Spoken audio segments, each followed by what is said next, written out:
Dando continuidade ao nosso projeto de estudo da Constituição Federal de 1988, o artigo 4º, passo à leitura.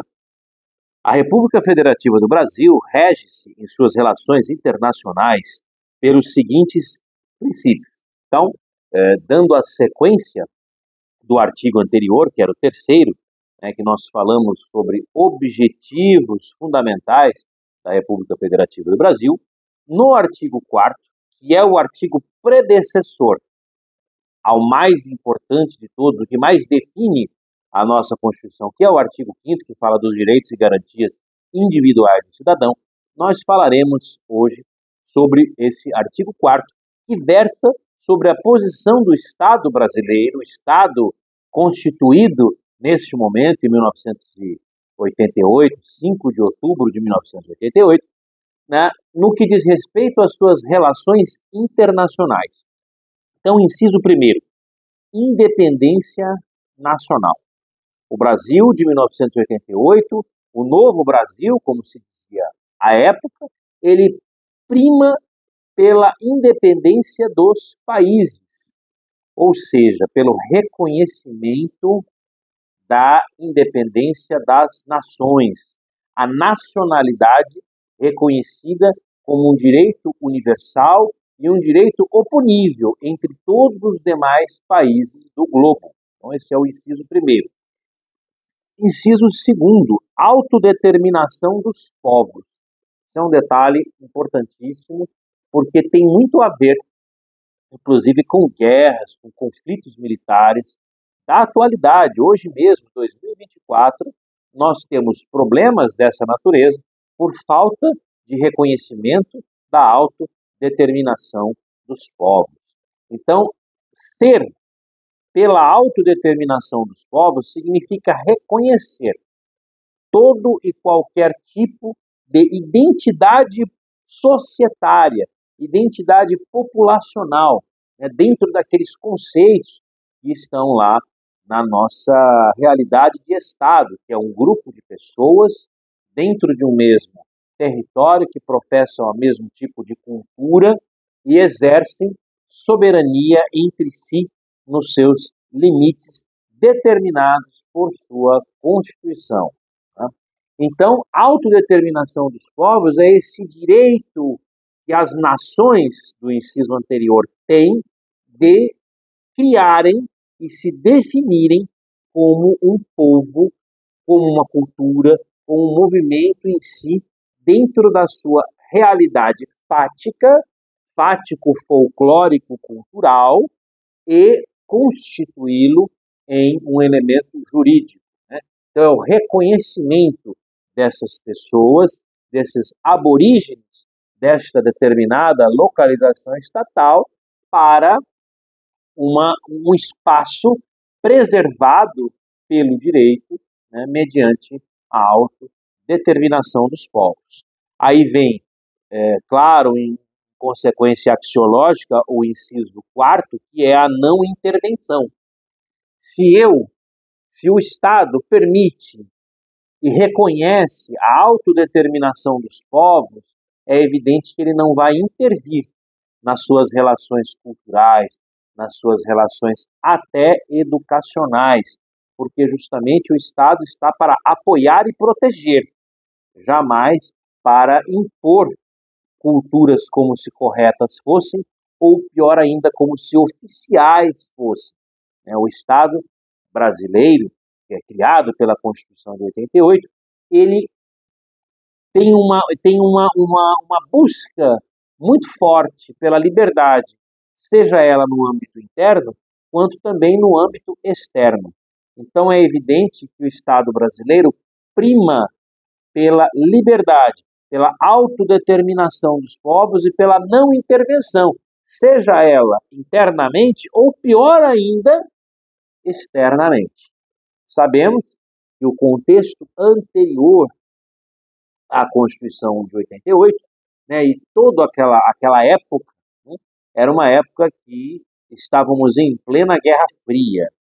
Então, esta proteção que o Estado brasileiro, esse compromisso que o Estado brasileiro assume, também é de não intervenção, de não, entre aspas, né, se intrometer nos assuntos internos dos outros países, sendo que estávamos vendo isso com muita efusividade das duas grandes potências que dominavam o cenário geopolítico naquele momento. E é claro que se eu proíbo e se eu não concordo com a intervenção, isso vem também do inciso 5º, quando eu considero, o Estado considera a igualdade entre os Estados. Então, se todos são iguais, qual é o direito internacional que dá poderes a um para intervir no outro? Então, esse direito, obviamente, acaba não existindo, porque se todos são iguais, não há cabimento que um intervenha na relação e na vida do outro. Então vejam como é uma decorrência toda lógica, né? É a autodeterminação dos povos, né? A não intervenção, a igualdade entre os estados.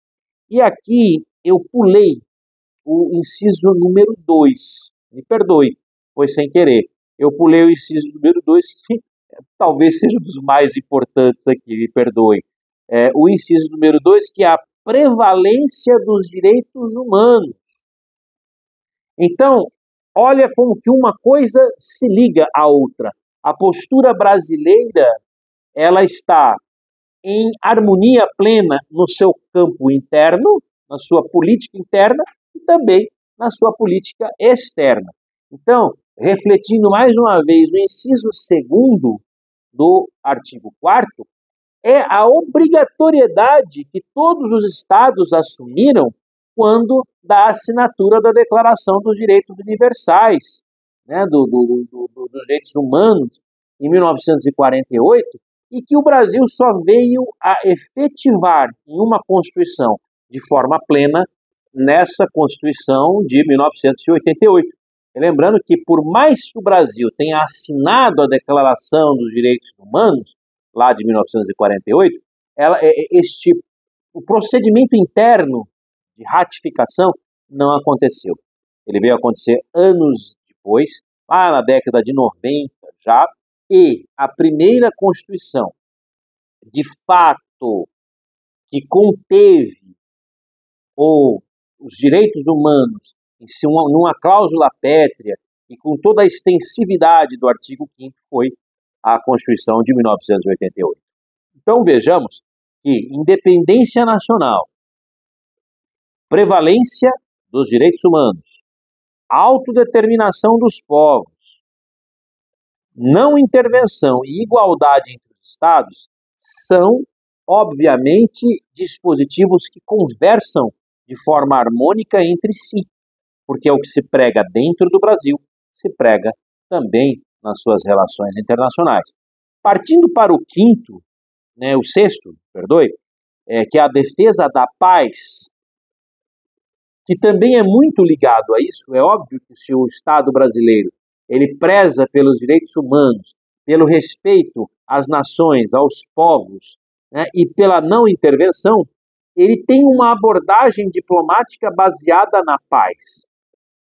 Então, é uma difusão ideológico, cultural e até mesmo de políticas públicas voltadas para a paz, o que reflete também no inciso seguinte, que é a solução pacífica de conflitos. Os conflitos que o Brasil eventualmente estiver como parte ou como intermediador ou até como grande país internacional e nele vai exarar a sua posição, essa posição tem que ser pautada pela solução pacífica, nos termos do artigo 4º, inciso 7º da nossa Constituição. O inciso 8º já diz sobre o repúdio ao terrorismo e ao racismo. Isso dizem não apenas sobre a nossa característica em termos de Estado, em termos de realidade de país, mas também sobre o nosso caráter de ojeriza aos crimes de segregação. aos crimes de discriminação. Por isso é que o racismo é colocado dessa maneira, e o crime de racismo, esse crime horrível, né, que contamina sociedades e gerações, ele vem também como um repúdio nas nossas relações internacionais. O número 9, o inciso 9, é a cooperação entre os povos para o progresso da humanidade. E isso nós já observamos várias empreitadas conjuntas de natureza internacional que o Brasil participou. Até mesmo recentemente, no evento da pandemia da Covid-19, o esforço científico que os brasileiros fizeram em conjunto com a comunidade internacional para ajudarmos, né, a virarmos essa página e superarmos esse difícil período da nossa história. Número 10, nós temos a concessão do asilo político, né? E isso também acontece muito, né? O Brasil tem essa vocação de receber, e receber aqueles que estão sofrendo qualquer tipo de perseguição política, né?